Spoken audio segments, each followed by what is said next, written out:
வணக்கம். நான் உங்கள் Anandhi. Welcome to Anandhi colourful world. இந்த ரெசிபி செய்கிறதுக்கு ஒரு முட்டையும் உருளைக்கிழங்கு இருந்தால் மட்டும் போதுங்க. உருளைக்கிழங்கோட தோலை நல்லா சீவிட்டு நல்லா மெலிசாக சின்ன சின்னதாக கட் பண்ணி எடுத்துட்டேன். தண்ணியில் நல்லா வாஷ் பண்ணதுக்கப்புறமா ஒரு முட்டையை உடச்சி ஊற்றிட்டேன். 2 டீஸ்பூன் மைதா மாவு, 1/4 டீஸ்பூன் உப்பு, 1/4 டீஸ்பூன் நல்ல மிளகுத்தூள், 2 டீஸ்பூன் தண்ணி சேர்த்து நல்லா கலந்து விட்டுட்டேன்.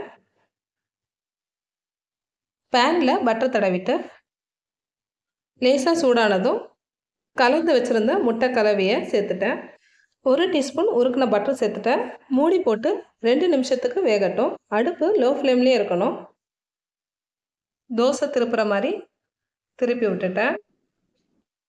மறுபடியும் மூடி போட்டுட்டு 2 நிமிஷம் கழிஞ்சு திறந்ததும் உருளைக்கிழங்கெல்லாம் நல்லா வெந்திருக்கும். சாப்பிடும்போது லேசாக கிறிஸ்பியாக இருக்கும். ஸ்கூல் விட்டு குழந்தைங்க வந்தோடனே இதை செஞ்சு கொடுங்க, விரும்பி சாப்பிடுவாங்க. மறக்காமல் வீடியோவை லைக் பண்ணிட்டு சேனலை சப்ஸ்கிரைப் பண்ணிடுங்க.